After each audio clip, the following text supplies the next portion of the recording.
Hello, my name is Navigator, and in today's video I wanted to give you guys a noob's beginner's guide to the Dark Zone in Tom Clancy's The Division 2.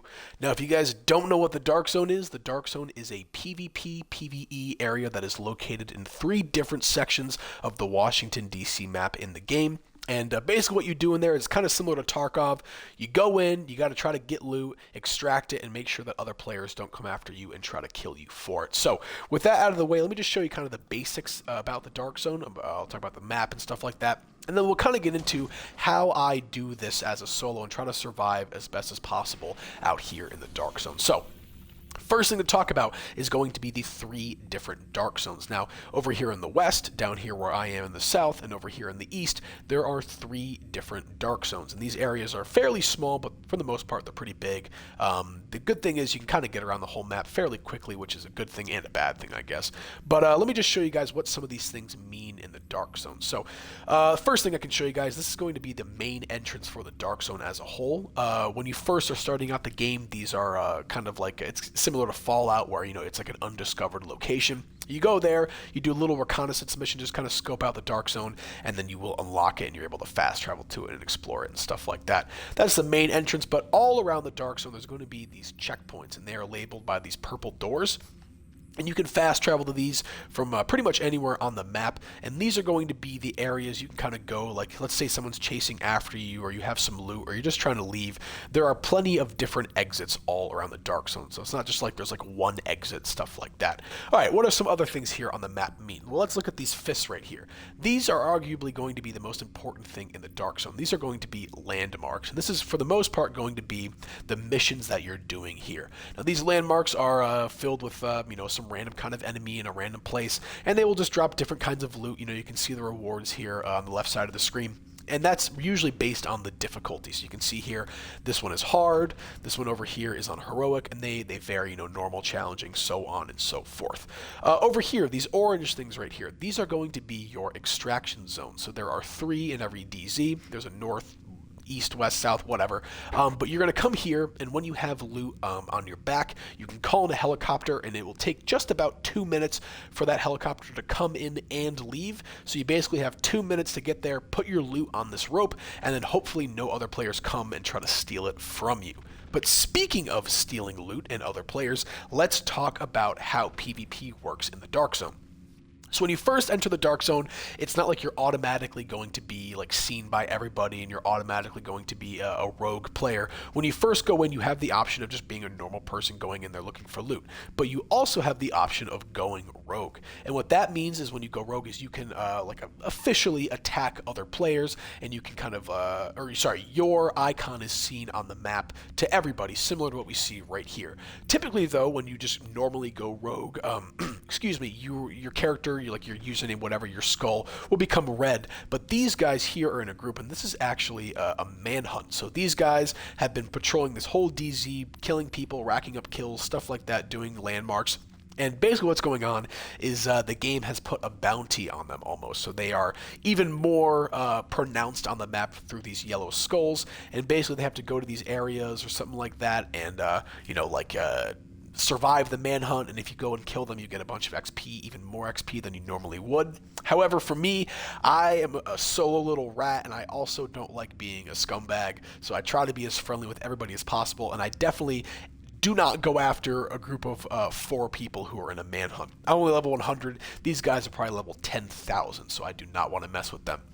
But as you can see, I'm at a little location right here in the middle of the map, and this is going to be the safe house. So I mentioned there's all these checkpoints kind of around the map, and you can actually leave the dark zone here.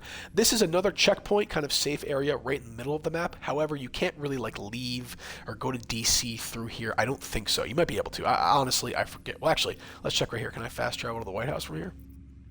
I can. So yeah, it is basically just another checkpoint, but this is going to be in the middle of the map. And one unique thing about the safe houses here is they actually have daily rewards. So you can come in here and you can open a little thing right here and get just random daily rewards from these. So for the most part, that is going to be everything that you really need to know about the Dark Zone. One other thing I can show you here is you see how these landmarks are purple and these ones over here are red.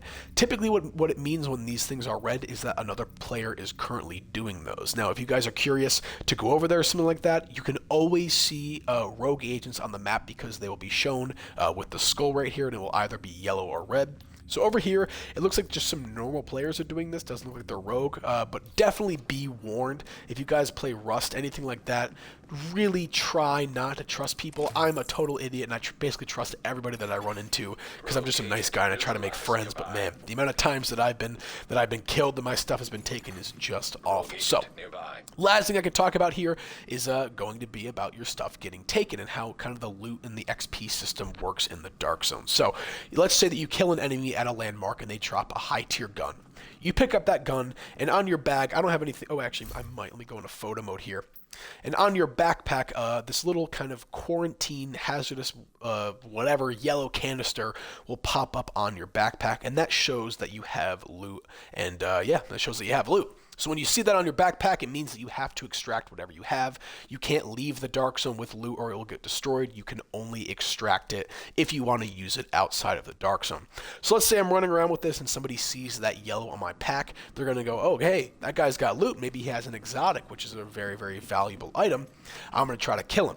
If they kill you, you will lose a little bit of your Dark Zone XP, which I'll get to in a second, but you will also drop all of your loot. Now, you can go back and try to kill them and get it back, but if they extract with your loot, it's theirs, my man. So, there you go. But speaking of Dark Zone XP, let's say that you don't have loot, but you still die. You don't really lose anything from your like main kind of level, whatever, like your shade level or your overall level, something like that. Jeez, you can hear Isaac going off telling me about all the rogue agents nearby. This place is just a nightmare. But you'll see here under my SHD 100, it says DZ 49. And what that means is that I am Dark Zone level 49. So just doing a quick thing here. Yeah, I think we've covered everything in the Dark Zone. Let's go here to talk about the very last thing, which is going to be Dark Zone perks. And as you guys can see here, I had that loot on my bag, and when I go to fast travel, it says contaminated loot will be lost during fast travel. So that will all be completely destroyed, and you will get none of it if you do decide to fast travel with contaminated loot. But coming here to the White House, once you've kind of had your fun in the Dark Zone, maybe you've gotten to rank 5, 10, 15, whatever, every rank like increment of 5, you are able to unlock a new Dark Zone perk. So let me show you guys what these perks include. There's it's very interesting. There's actually perks for players that try to be nice and players that go rogue. So I'll show you guys here. On the left side here, these are just kind of the basic perks, stuff like that. But an example I can show you is this one on the left here. 25% increased Dark Zone XP for eliminating rogue agents, as opposed to 25% increased Dark Zone XP for surviving a rogue timer. So one of these perks is for a player who's going to stay at their shade status, and the other one is for a player who's going to try to go rogue and kill other players. So they kind of benefit both sides of the coin depending on what you're trying to play. And prime example of this is going to be right here, the DZ level 50, which is the max tier you can get to. When you are a shade agent, you can revive other friendly players, other shade agents faster, and if you are rogue, you get more XP for surviving a manhunt, and a manhunt is what you saw down there where I just was, where all of those guys were yellow. They have to survive that manhunt and make sure other players don't come and kill them. So yeah, folks, that's really the best that I can offer you. Talking about advice as a solo player, the biggest thing I can say is do everything as fast as possible. When you come down here to the DZ, run in there, make sure that there's no players that you can see off the bat, and just run to a landmark. Do it as quickly as possible and just try to get out of there, man. Just try to get out of there. Try to be as rat-like as possible. Make sure that nobody sees you.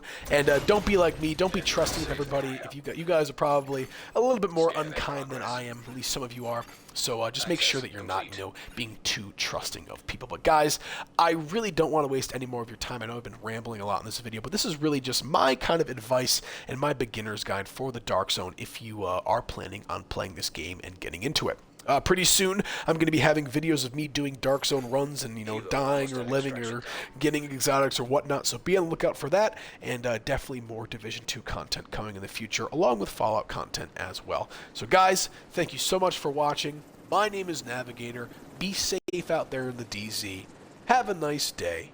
Take care.